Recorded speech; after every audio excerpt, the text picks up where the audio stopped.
You're just funny. It's the way you tell the story and everything. Funny how? Come here, though. Yeah, he's crazy, see? Who are you? We interrupt this program to bring you a special report. Are you ready? Ladies and gentlemen, hey, thanks for tuning in to another episode of the Barado Podcast. Today's a fun episode, not surprisingly. Like most episodes, they are a lot of fun. I am joined with Heather Parody. If you don't know her, I will leave her social handles in the episode notes. You can find her everywhere at Heather Parody. But I actually saw her first on TikTok, where she has some very funny and entertaining content. But her Instagram is great because she is a digital creator, and she hosts a show where she interviews a ton of experts from various fields, and we have that in common. So I wanted to pick her brain a little bit on where she thinks social media is going, what it's like to be a creator in this day and age, cancel culture. We talk a little bit about spirituality and a little bit of health, wellness, keeping ourselves sane from this wicked world. But it was a lot of fun. It was good to get to know her. This is the first chat we've had. Hopefully more will come from this. But without further ado, ladies and gentlemen, Heather Parody. How did you find me? Was it, I'm assuming, Web3? It was actually a little bit of both. And Okay. I ended up finding you on TikTok, I think, at first. Sweet. Yeah. And then, Also, I'm sorry. for the TikTok videos, they're fantastic. Yeah, I feel like I usually need to apologize to people or preference it with that's another side to me that's there, but not always public facing. Yeah. It is weird because my brand is definitely not aligned with TikTok. I'm starting to Not kind either. of switch it a little bit to where now it's all cohesive, but TikTok's just a weird thing where it's almost like very Vine-esque, if you remember the Vine back in the day. But it definitely makes me and makes other people, I think, want to show their true self. Yeah. There's But something it's also special nice about it. to not have it cohesive. You know That's what I mean? right. Give yourself space to be that person, because sometimes even if, it doesn't translate into a funnel or something, I think it brings out things in us that we can use in life. At least I'm telling myself that. Yeah, no, it's so true. And I mean, again, there's not a lot of outlets out there that you can do that. You can be your true self because, Instagram has Right. just become this meta, Yeah. quite Yeah. literally, this Quite weird, literally. do we go there to look at ads and, instead of Google searching, we buy things based off influencers and celebrities and, Yeah. Jennifer Aniston is promoting a protein brand, so it's got to be good. That's kind of how we've been trained the last 10 years. Yeah. And then you look at TikTok and then you get these unboxing videos that are so authentic and, people falling down and we're laughing and it's like a break from reality. It's interesting because it came at such a great time, right? During the pandemic is when it really Yeah. cranked, but it's been around for years. I mean, I think it was Musically. Musically. That's Before what that. Gary Vaynerchuk said it was, at least. I just Yeah. trust in him. I think I'm going to put my glasses on and match you. We should just Ooh. do this together. Please do. Your lighting's on fire. It's on point. So you're good. But yeah, whatever Gary V says, it's got to be true. Yeah. I mean, yeah, that's another conversation. So, Musically. And then, Vine, I used to use Dubsmash. You remember I don't Dubsmash? know what that is. Mm-mm. You got to Google some videos or maybe TikTok some videos. I don't know. But Dubsmash was like a lip syncing app before anything else. It came kind of right after Vine, right before Musically. And it was this thing where you could just grab audio and it was just a bunch of lip syncing. So, there was a in-sync song that popped up and you would just lip sync it and post it. And it was excellent. You are aware that I'm not a cool person, right? I'm not with all this stuff. You know what I mean? Well, this So is I've why- never heard any of this. This is why I'm here. Thank you for to your help. tell you all this. And then, TikTok just came right at the pandemic and it was just fantastic. We're all stuck at home and we're watching each other do pranks on our spouses. We needed something funny. We needed to, Yeah. and that's one thing I've been thinking a lot about lately is how, as purpose driven whatever you want to call us, people who have this bug that bit us that says, hey, you want to make a difference in the world and you want to impact people's lives. And I used to think everybody was like bit by that bug, but I've learned that they're absolutely not. For those of us who have been cursed/blessed with that, I've been thinking a lot about comedy and fun and happiness and the role that plays in some like super deep work, and not from a place of, oh, we're just going to be oblivious that life sucks and things are hard and things are really unfair sometimes in the world. But understanding that this stuff that like TikTok brings to the surface and some of our favorite entertainers, what that brings out is this connective line that connects me with you, Tony, because we both can laugh at this thing. And for a moment, you and I are both just a human enjoying something. And that is super simple and super profound all at the same time. So it's been weird because over the past 2 years, I've been like, how in the world do I make an impact? I want to change people's lives. And then lately, I've just been like, how can I make people laugh? You know, sure. and realizing that can too help change people's lives. Oh man, well said. I mean, I would say more so than anything that happens right now on Earth, because there's so many things out there to worry about, and you know, there's one thing that brings us together, and that is laughter. And laughter is truly the best medicine, and will change your mood and your mindset. And everyone's probably got like that movie or that show, or you know, if you're like in a weird mood, or maybe you're like curled up and you have the Rona, you know, like what movie do you put on that makes you laugh and puts you in a better mood? And there's something special about it. And the fact that they're getting so much backlash. I got a couple buddies who are comedians, and they said, you know, there's two type of comedians out there. There's ones that change their comedy based off the audience, or the ones that do the comedy for the audience. And there's something very unique in that, to where like you don't want to change the way you do stand up or do comedy, or how you're interacting with people based off the masses, because that's the scary thing with social media, right? Is like the masses, these millions and millions of people that we're supposed to look good for, or do comedy for, or act for. But like, if you and I have a conversation, like you're going to have actual opinions. Right. And then versus what we see and hear on the internet, it's like way different. Because if you were like to line up those people in real life, they would have different thoughts than what they do on Twitter.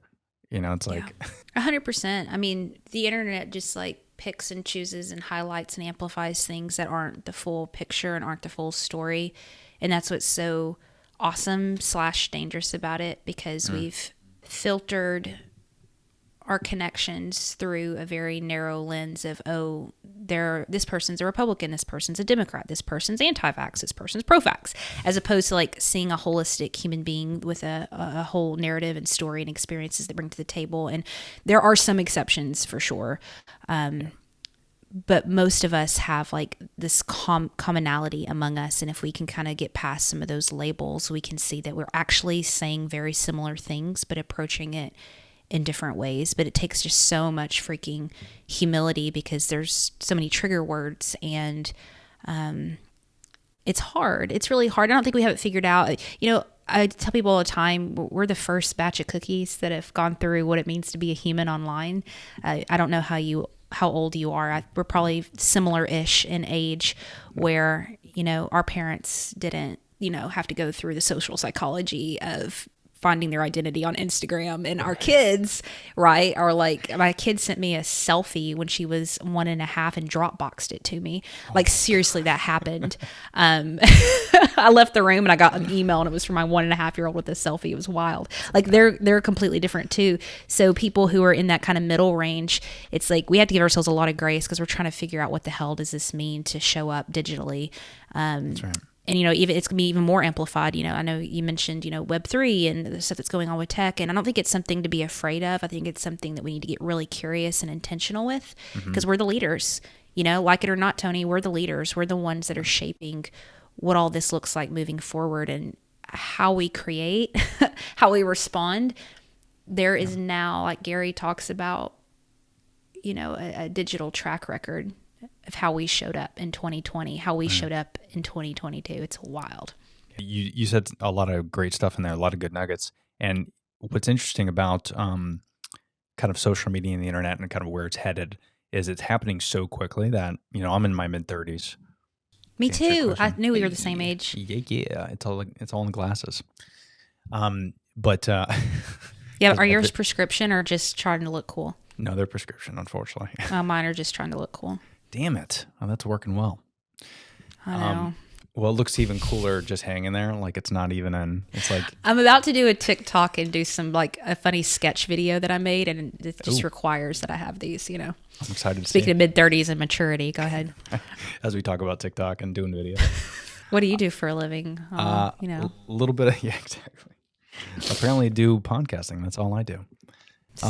But it's so wild that social media as a whole, we're just kind of like in this mode of let's create, let's make fun stuff, and there's a lot of that. But we're also, I don't think we're all smart enough to understand the impact that we're able to make on people. Like whether you have 1,000 followers or 20,000 followers, it's going to get out there, whether the algorithm gets it out there or just through word of mouth or even just through time.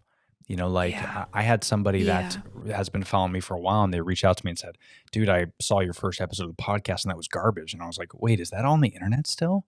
And I looked at it, and I always keep it on there, but it is garbage. Yeah. It's just so funny that, that was 3 years ago. Yeah. So my opinions, just like a lot of our opinions, have changed drastically.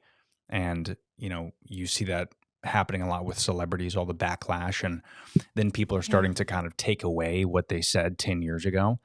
And I think that's so dangerous, because not only are we all different and we all constantly change, but that's like erasing history. What if we decided to just rip up the dollar bill and take away George Washington and all of our history, and just because they owned slaves, for example? Yeah. It's kind of crazy. Like it's a huge part of our history to where we have to keep everything, because we are in a very strange time to where we're able to record everything. And there's something beautiful and dangerous and sexy and unique about that, to where we can grow as a society. And when would be a time you would delete something that you said? Never. Ever? No, because if I said it, I meant it. It might be wrong, but do you think everything you say you mean? Let's talk about this. No. I think sometimes it's off Really? impulse. I think sometimes it's from emotion, like it's anger or happiness. Maybe I'm like really upset at my spouse. Like, are you married? Yeah. Okay. So I've said things that I definitely don't mean, Yeah. but I said them.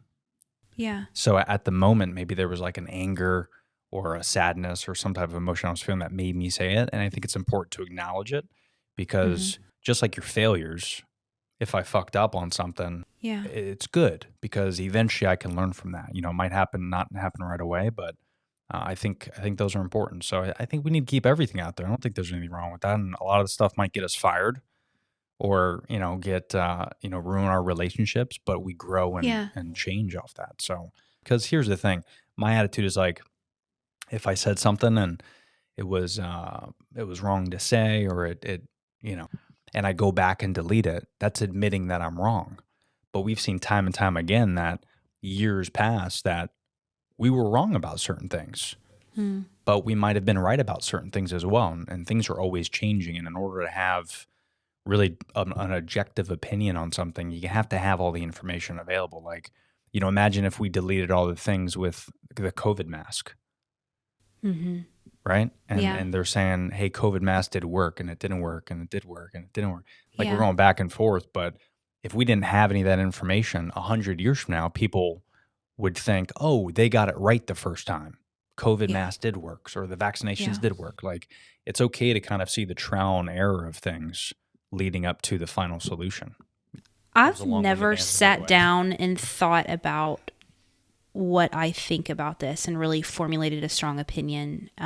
Obviously, I'm highly aware of everything that's going on with cancel culture and just being a creator and filtering things. I think I see so many, I see different sides to it, and I don't know if I have a strong opinion. I think I just formed one when you were talking about one aspect where I can see what you're saying about if I say to you, Tony, I don't like your black rimmed glasses. I can't believe you would buy black rimmed glasses. Yeah, I can't believe it. For a second. I don't like it. And if I meant that, and this is a terrible example, I understand from an integrity standpoint what you're saying. I don't need to go back and change or erase something that I genuinely from the bottom of my heart meant, because that means I'm shaping myself based off your opinion. I get that. Where I would push back a little bit is, let's say, to your point about saying something to your wife you didn't mean, or like, let's say we got online and we used to be one way and said some really hurtful things towards a people group or whatever, and then we've changed. I can go back and see deleting that, and here's why. I get honoring your process, but also too, when something is out there that can be weaponized and hurt future people by watching it, I could see our responsibility as a creator, not just to say like, hey, I said it, it's over, I already hurt people, but with the rewatch and re-listen and all that, we can re-hurt a whole bunch of people. And I think it's our responsibility to be responsible for stuff like that. That is true. No, that's a great point. I didn't think about that. Yeah, I mean, there is definitely a certain responsibility when it comes to creating. But then I also look at it like, I'm trying to see both sides. I also look at it like, if people are looking at what I say and I end up deleting something that a group of people don't like, or one person doesn't like, because that could happen as well, where one person's pushing back on what you did or said. And if I end up deleting that, who's to say that they're right? Or I'm right, or I'm wrong and they're wrong. Like, that's the funky thing, right? Is like, we've just been proved time and time again that we constantly make mistakes all the time. And we don't know, like, when is it for sure this is proved wrong? Like, you need to delete this. Like, who's to say? Who's the person up top that is deciding whether or not that's right or wrong? And that's kind of where it gets funky. Like, especially when you see all these, I did a podcast with a buddy of mine who's very like, liberal and conservative. And I'm kind of like in the middle, but he's got some strong opinions, and we agreed on a lot of stuff, but we disagreed on a lot of stuff too. But we had a good conversation. Like, it wasn't an argumentative combo, but it was interesting because we were sharing these thoughts where it's like, we have these groups that we're getting put in, whether it's left, right, Sure. Gender, race. We talked a lot about that, to where it was kind of weird that we're so biologically used to being in these camps, like these tribes, and we're stuck in it, and it's hard for us to get out. So when we have people, whether it's creators or not, that have this objective view, or maybe this left view, right view, whatever, automatically our first thought is to point at that person and say, you need to take that down because that's bullshit. That's stupid. Yeah. But then how am I right, though? That's the weird thing. It's like, what's right and wrong? And I don't know. I just think we're very smart, but we're also very stupid. Like, we're a very stupid species. And you're like, and I'm never going to delete that. Yeah, man. And, so, like, I think there are, universal truths of like right and wrong and morals and stuff like that. I think more often than not, it's a level of like walking in integrity with yourself. That's right. Right. And your own values and your own morals. And like, at the end of the day, when I look at my two little girls in the face and tuck them in bed, am I proud how I showed up as a woman in this world with the responsibility of that? Right. And if I can say yes, and I promise you, my friend, more often than not, there's a lot of flaws in there. But if I'm walking in that integrity, that I'm proud of the way that Heather Parody showed up, that for me is the goal. And you know what? I'm probably going to change and shift and adjust my truth and what that is over and over again, because we're figuring it the hell out. And I don't know. I'm 35. I haven't yet figured it out. I don't know. In fact, I think I know less now than I did when I was 20. Like, I'm way more confused. Yes. Way more questions. Way too much going on. Yeah. So it's not for me. It's like, what is right or wrong? It's like, am I walking in integrity with what I do know and showing up for that? And I think that's the only measure. For sure. And talking about comedy and truths, Dave Chappelle is he's the GOAT in my opinion. And he said something, said something great. I think it was in, I don't know if it was in a special years ago, maybe during the pandemic or something, but he said something that has resonated since I've started creating content aggressively. And he goes, you're never going to be able to fix the world, but you can fix your block.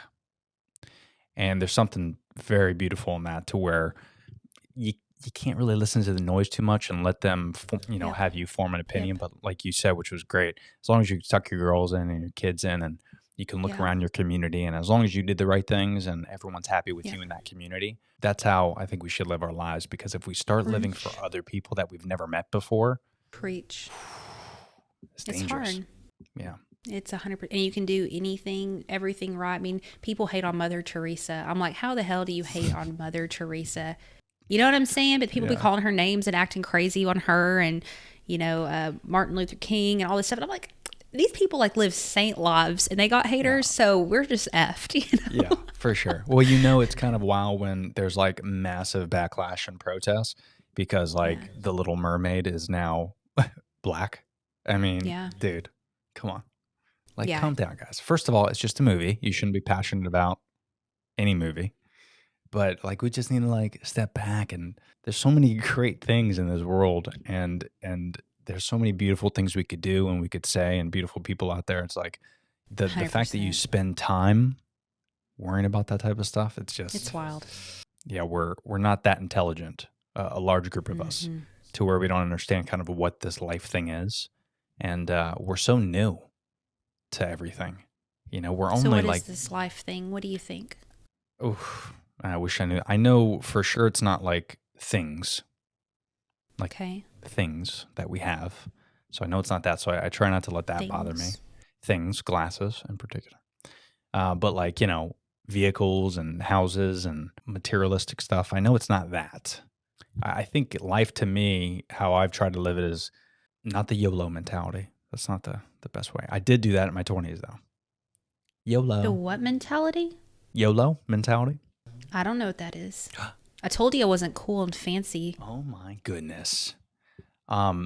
Live life like you only have one. That's what they say. I think it's Oh, I had WWJD bracelets. That's kind of like the Okay. Christian version of that. Come on, you were cool. You had those bracelets? Come on. Yeah, dude. If you had those in the Live Strong, you were ahead of the curve. You were good. My favorite T-shirt was "Modest is hottest." Oh my God. That's fantastic. My favorite t-shirt was Corn. And then I would have a chain wallet in my Janko jeans. That was like my peak middle school life. Oh man, Yeah, it I was was more cool. punk rock. Like I liked Sum 41, Blink 182, which I know is like pop fake punk, No, but I was a don't fake ever. pop punk person. Yeah, Yellow Card and some 40. I'll crank out all that for sure. Vans Warped Mosh Tour. How Pit. about that? Who? Vans Warped Tour. You ever been to the Warped Tour that they had in the No. country a long I time wasn't ago? cool. Remember, Oh yeah. I watched MTV though. Okay, so Could you see all were the people having fun. you were like, that's pretty cool if you're watching It was pretty MTV. vibe. I was homeschooled and it was a good time. I love how people now think MTV is like, oh, you mean Rob Dyrdek's network? Well, yeah, kind of, but it used to be music television. They don't even know. They don't even understand waking up before school and like watching music videos. It was fantastic. All day, man. Avril Lavigne was like vibe. But anyway, that's life right there, is sitting and watching MTV. That's what that is. Music videos. Yeah, and then eating so bad. Surge. I mean, what the hell were we drinking? Do you remember Surge? Surge Like, it was is so a good. miracle we're alive. Surge was so good. Yeah, there was Surge, and then they ended up like making Volt and Oh, dude. Squirt and just these wicked sugar, like Fruitopia. You remember Fruitopia? Oh, yeah, man. Oh, And now we're like in our mid 30s and can't have a cup of coffee past 3. You know what I mean? I know. Once I do that, my day is ruined. But to go back, so life. Oh, yeah, sorry. Cue Heavenly Harp. No, I mean, I think life is just like accepting what you are. Meaning, like, That's kind of depressing. it was super depressing. Yeah, Just it's, accept who you are. It's just hopeless. accept. Yeah. And I don't mean like in the sense of like, if you're, you want to be like a model and you're 200 pounds, you could be on the cover of Victoria's Secret. Like, that's great too. Accept who you are. I get it. But I mean like accept like human beings, like what we are. And we're the only species that are aware that we're going to die. We're the only species that is aware that there's other species and we know what they are. Like, we're conscious. We're the only thing that we know of that is just aware. We're just aware of everything, our surroundings. And, we're not the smartest species on the planet, which is interesting. It's said that orcas and dolphins have a bigger brain than us, but we're just aware of what those things are. Well, I don't think it's just awareness. We're also question and we challenge and we're curious and we struggle with things like identity. I just heard this dude speak this past weekend, Erwin McManus. And one of the things that he said is that humans are the only species who struggle with who they are. So like a monkey's like, I'm a monkey. A little ant's like, I'm an ant. And then we're like, what am I? Right. Yeah. So that's interesting. And, that's a human thing that we deal with our entire lives of who am I and am I living up to what that is supposed to be? That's right. So why is it that we're not only aware of things, but we also question things, including ourselves, mostly ourselves. That's that's kind of subconsciously, I guess that's what I'm trying to say. You said it in a much better way than I did. But yeah, we're always like looking for this answer, and I think that's why religion is such a big part of 100% the human culture. Right? Is like we want to know what the fuck happens afterwards. Like, why were we put on this earth? And I think if we just, and that to me is life is quite the contrary. Just be aware. Just accept it. It is what it is. Don't, I've lived myself ever since I used to wrestle. I lived with the mantra of control what you can control, and that's don't think about anything else that you can't control. Don't get upset about things you can't control. If a guy cuts you off in traffic, if you get upset about that, he's never going to know. You're never going to see him. You're never going to talk. Like you just wasted pretty much a whole day of your life. You go to work at 7 a.m., someone cuts you off, you flick him off, you yell, you scream, you get angry, you spill coffee on yourself. You show up to work, you have a shitty day at work because of that one guy that you're never going to meet. But if you can control being aware of what you are, you're just this thing that's on this planet and we don't know and we're probably never going to know.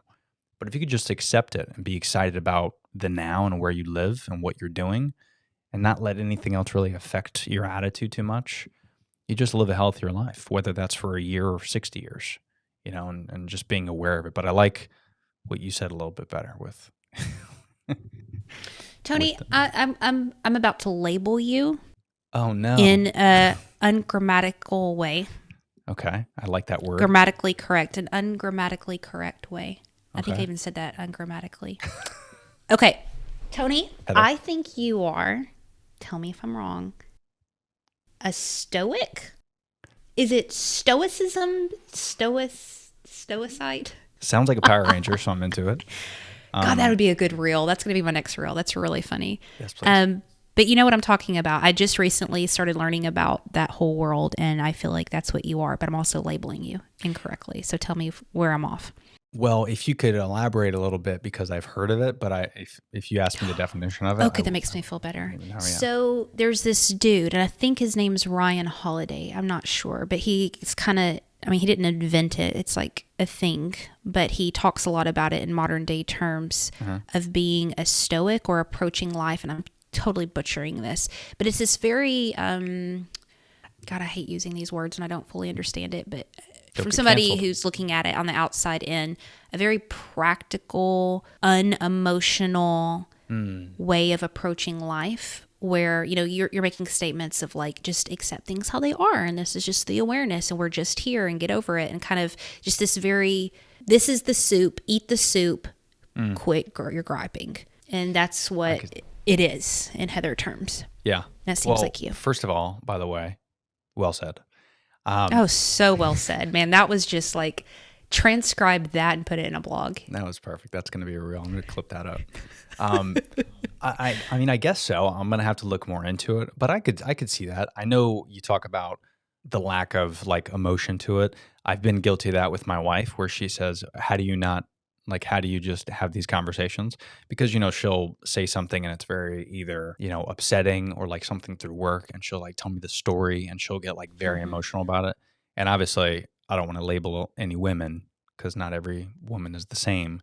You can say feminine energy is most like. Thank you.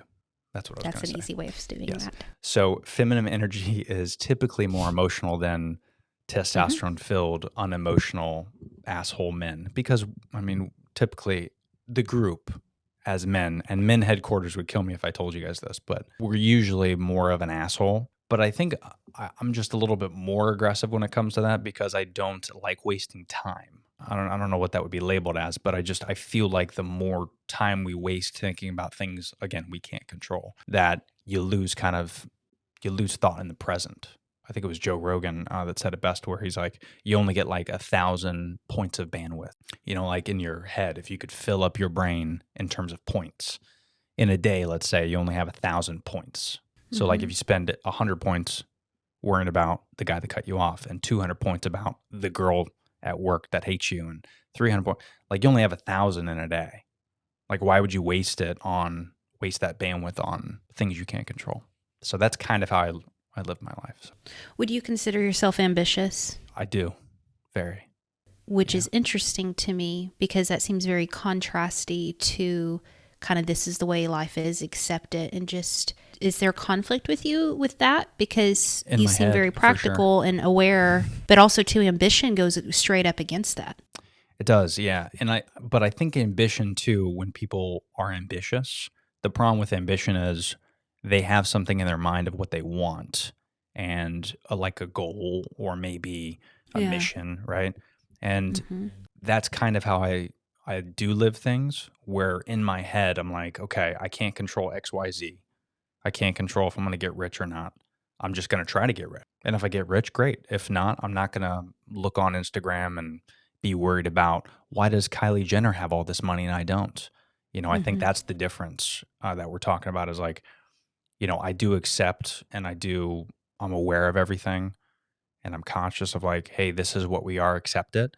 But then also, if you don't like it, you could do something about it. And I think, preach, maybe I am a little hypocritical when it comes to those things, but I think I meet in the middle of both those, where I'm not completely stoic, but I'm also not like completely unaware of what can and can't be done. I think, like, I own my own company. Me and my wife opened up our own business called Meet Cute Box. It's like a date night subscription service. And then I also have the podcast. I'm a UGC creator, so I do all that stuff on the side. But I've spent years not doing my previous corporate jobs that I worked at. I just didn't like it. And I was like, I love creating content. I love the podcast. I want to do it full time. So I just stopped listening to everybody else. Again, cutting out the noise, not accepting what other people are telling me, and just doing it and going all in with it. And if it happens, great, But again, I'm not going into it like, I don't need a Spotify deal for $100 million, Joe Rogan. Like, I don't need that. I'm living my life as if I want it, and making my community and my block stronger and better. And that's kind of the thing. I love that. So I don't think there's contradiction. You said that it's contradictory. I think what you're talking about is honoring the humanness of it, because to our circle full, all the way back around to what we were originally talking about, our tendency to put people in boxes. We do that with ourselves. And like, you should be a contradiction. I should be a contradiction. We should have these elements inside of us that we honor and understand that there's a place for you to be a little more detached from things and practical. And there's also a place for you to be ambitious and wild and crazy and impractical. And it's just our job to steward those wisely, where we use those in the right moments and in the right seasons. yeah, and again, we're all still trying to figure this thing out, right? Like, especially, I mean, you alluded to it with technology and Web3. It's like, even this thing, like, it's still so new. Like, I love how we're Especially jumping into this Web3. thing. Yeah, like we're jumping into Web3 and we still haven't figured out like Meta. Like, people are still like scratching their head on like, what is this thing? What is this TikTok thing? What is this social media thing? What is, like, some people don't know how to check their email. And like, yet again, we're jumping into NFTs and Web3, and people are just like, what the fuck is going on? But there's just so much stuff to figure out. And a lot of that is like, stay in your lane and stuff. But again, when I have these conversations with my wife, who's like totally oblivious to everything that we're just talking about, like, I have these combos with her and she's like, her head hurts. And I'm like, don't try to figure it out. If you're not interested in it, don't even worry about it. It's all good. That's why you have me. But like, what's your thought process on everything? Because I know you're big into Web3, which is a big reason I want to talk to you about. I think I'm not a techie person. Yet. I've been thrown into it this past year. And I think we stop at tech. We think that's the thing. And that's not the thing. It's never going to be the thing. The thing is figuring out how humans are and honoring that and realizing that tech just elevates that and shines a light on it. And we are never going to change as human beings. So to your wife, to people like me who aren't techie, instead of like shying away from it, what we need to ask ourselves is what human need is this meeting? And what do I need to understand about that? We don't need to understand what the tech is about. But like with NFTs, what that's telling us about humanity is that we want ownership, that we want to feel a part of something, that we want to say we're tired of just consuming things and throwing it away. We want something that's ongoing and something that's living and breathing and means more. That's the important part to understand about NFTs. Decentralization, understanding that people want more security, they want more authenticity, they want things on the blockchain to be more transparent. That's what we need to understand, and anybody can understand that. We don't need to understand the tech layers and coding and all of that. We need to understand what this tech is meeting from a human standpoint, and that's the point. That's right.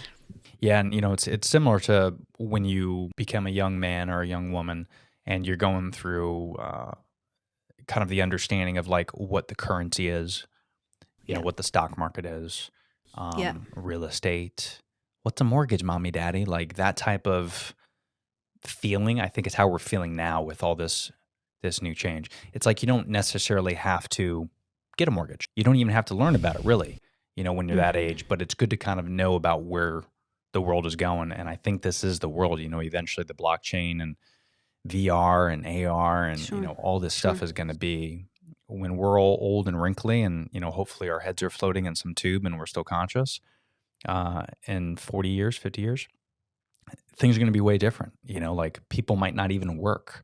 There might not be retail stores. There might not be like everything might just live on the blockchain online and it's leading that way. What's scary to me though is how fast it's happening.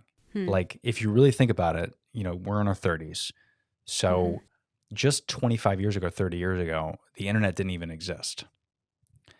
100 years ago, 200 years ago, go all the way back. We are so young as a species versus how old the earth is.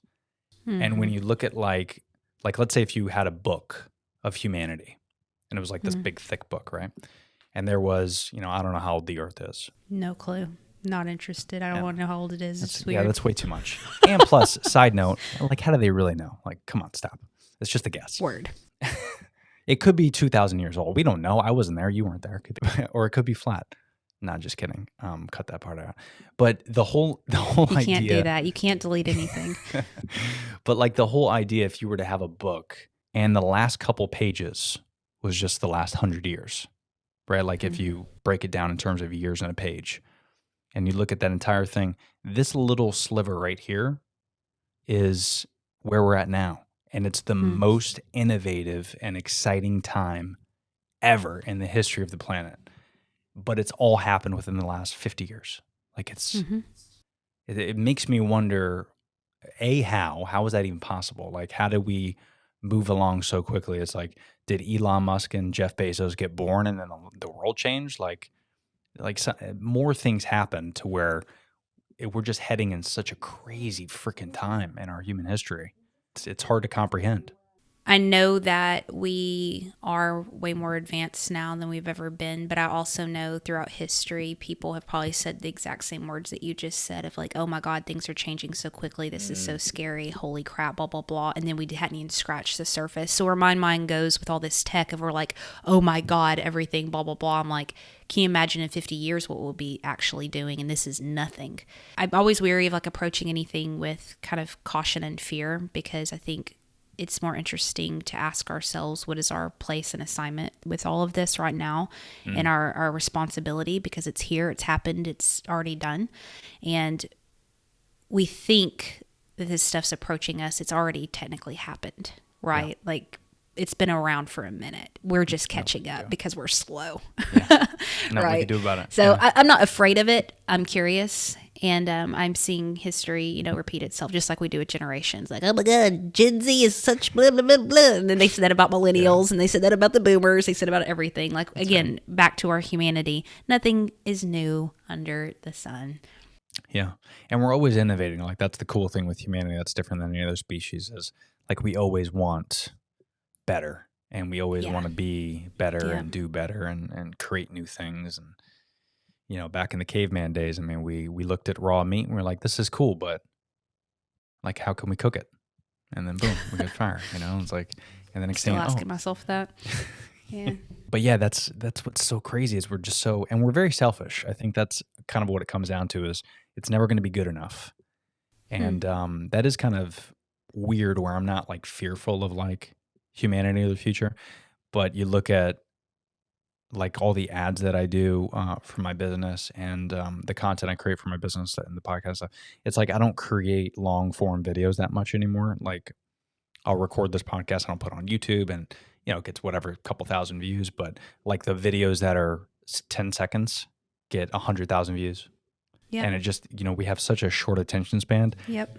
It just goes back to where it's like, that part is kind of scary to me, because we're just not appreciating everything that is happening, because we want our Amazon packages in less than 2 days. Like, have you ever had an Amazon package and you get the notification where it says, oh, we're running late, it's going to be a week. And you're like, mother, are you kidding me? For sure. And it's just that part to me is kind of scary, because that loses the heartfelt part of humanity, which is like, let's just relax, enjoy each other, enjoy our time, enjoy our place, as opposed to like, gimme.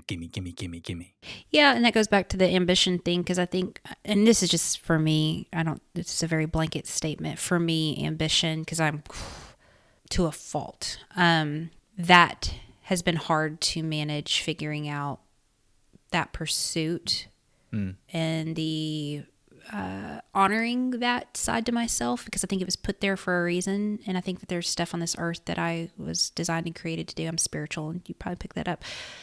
But also too, in that pursuit, there's so much that's robbed for it, because my mind is always going to what's the next thing, and being efficient. And I time block and very particular with that. So it's really been challenging for me to be in that relaxed state and not be thinking about the projection for the week and what I'm doing. And I can't stand Grant Cardone, no offense. Oh, crap, this is never going to be deleted or edited. This is staying up there forever. But I do mean it. Yeah. But I mean it, Tony. I mean it. I do not like him. Yeah. Preach, girl. The 10X BS. Yeah. But that's, at least culturally what we've been conditioned to do. And then especially being in a space like you and I are in, with like entrepreneurship and creation and all that, it's like, it's wild to kind of adopt that present stuff we're supposed to do. Yeah. And it's like, again, who tells you what you're supposed to do and what you're not supposed to do, right? Like, that's where we go back to like right and wrong. What is right? Because you have all these people telling you, hustle, fucking work 14 hours a day. You got a family? Fuck them. You got a teacher? Don't listen to them. And you're like, yeah, fuck yeah, right on, caffeine, yeah. And then you also have like other people that are like, relax, do yerba mate, matcha tea, meditate, be spiritual, take mushrooms. And like, what do I do? Yeah. Like, it's just, we're getting pulled in all these different, and I think a lot of that is because no one knows. Yeah. We're all looking for answers, and maybe all those are right. And that's why it is cool to kind of dip your hands in a lot of different cookie jars. But, kind of like where you said, where it is a struggle, because admitting that was one of the best things I did when I decided to get out of the corporate world, where I was like, whatever I was doing 8 to 5, my mind was other places. And, I want to head to that mirage. That was kind of like my thought process, like, what's over there? Is that an island? Let me go. Let me swim over there. Let me check it out. And swimming over here and checking this thing out has been awesome. But I think if you don't kind of scratch that itch, then you're going to be doing circles for a long time. Word. And how do you find that balance? Like, if you're spiritual, I mean, do you, from a health standpoint, I mean, do you meditate? Do you pray? Do you, let's get deep? Yeah. I've been thinking about like renaming everything that I'm doing and calling it yes and, because I feel like that's awesome. Every question is like a yes and. I love it. Yeah, I try all of that imperfectly and messy. I'm really big into running. For me, like physical health is mental health. I was a therapist for a while, and it was wild how many struggles kind of came from just poorly taking care of yourself. So, I mean, there's so much spirituality and like lifting a weight and going to the gym and stuff like that. So true. So it's interesting. I think I'm very spiritual, but I also too like have reverence for different practices that aren't necessarily labeled spiritual, I guess. But I try to be outside a lot. I know that's an odd thing too, but sitting outside is just a real big connection for me. I feel like there's a lot of downloads I get there, and I think that is different for every person. I'm not big in like you have to pray, you have to read, you have to meditate, you have to get up at 4:30 in the morning, you have to do this. I think you need to pay really close attention to when you feel something a little lighter, and then keep doing that. I like that. And I don't think that's crazy at all. I mean, have you, are you familiar with like circadian rhythms and Oh yeah, things like totally. So have you ever walked in the grass in the morning? Oh yeah, man.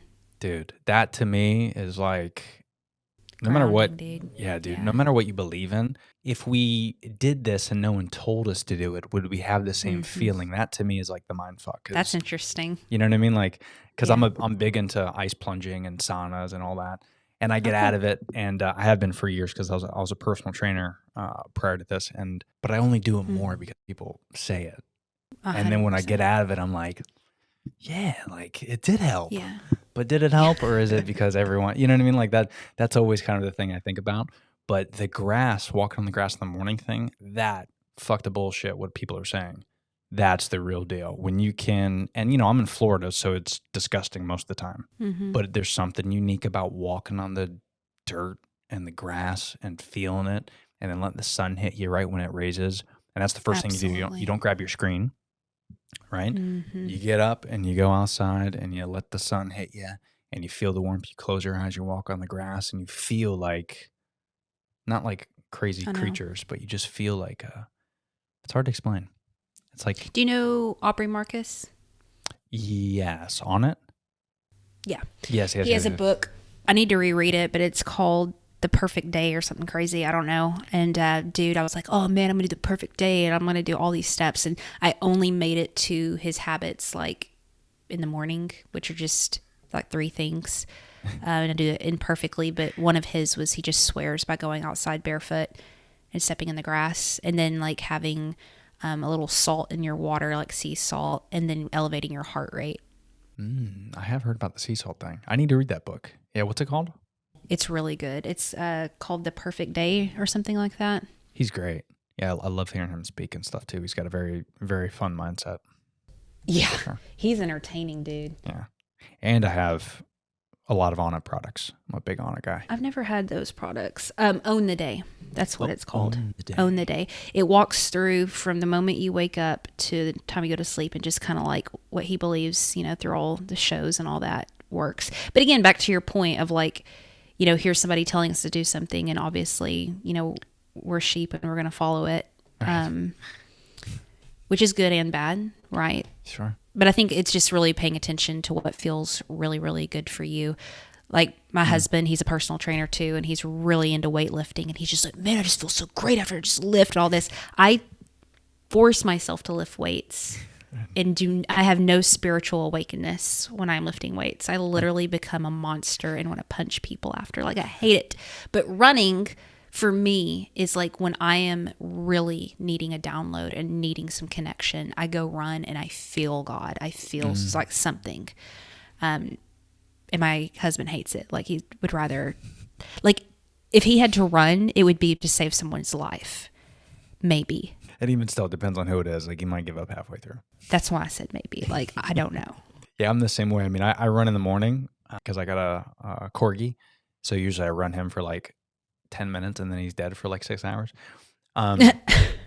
Yeah, like running in the morning after I do my my grass, and then I usually weight train. But the running is different than weight training to me because the weight training does pump me up. Like I feel like I can run through a wall afterwards and, get into like a long debate with someone on a podcast. That's But your like, masculine energy, dude. That's all proudly. that is. Yeah. Dominate the day and lift a weight. Because I chop wood and use tools. But running is different because running does. Do you usually do headphones or like do you listen to a podcast or music or anything? I listen to a podcast. Sometimes I run in silence. I've been doing that over the past couple years. Sometimes I just really want it to be silent. I was going to say because running in silence is different than running with music. Running in silence is very similar to like walking on the grass, that type of, depending on where you live. Of course, you live in New York and you're, running around Midtown, that would suck because it'd be noisy and distracting.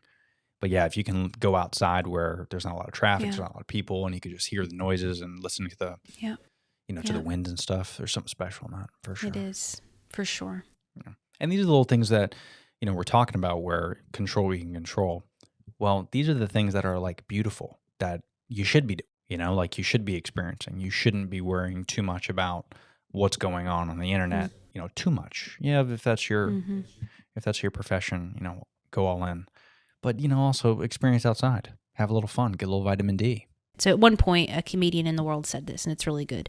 But they said that if you want to make comedy about life, then you need to make space to live your life. And I don't think that has anything to do with comedy. I think that has to do with being a creator in general, whether you're creating products or creating words on a paper or shows.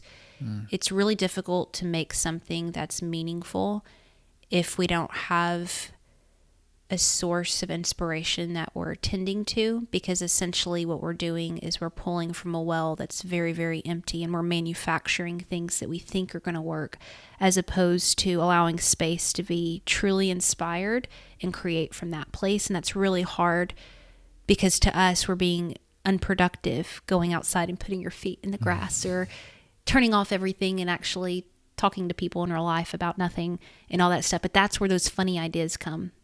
And that's where that little spark happens. And so it's interesting. We are really funny as human beings. We're funny. We are funny. God doesn't think we're funny. He's probably like, damn it, I can't believe I made all this. Yeah. And, he's, whoever it is, he's looking down saying, I know. Sometimes I just regret these guys. We are funny. But this, I can't believe we're at an hour already. This was good. This was really fun. I really enjoyed this. This was fun. I think we should, we'll definitely do this more often, for sure. Can we do it when we're 59?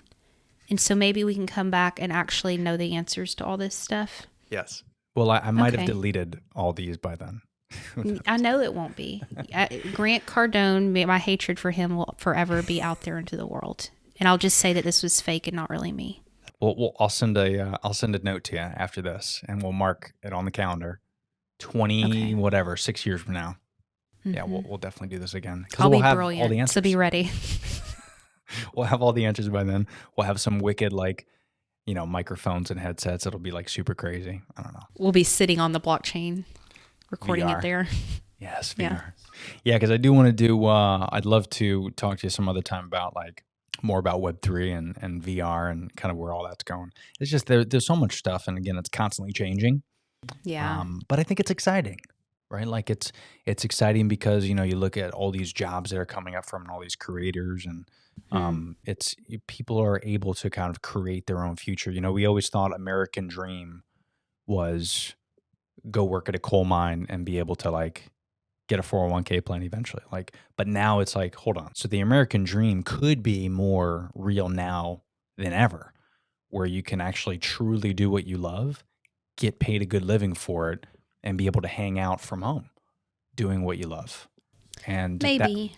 Maybe. I don't think again, we can talk about it another time, but yeah, there's a lot more tools and interesting things to elevate what we've been doing, but we're always going to run into the same human problems we've always had.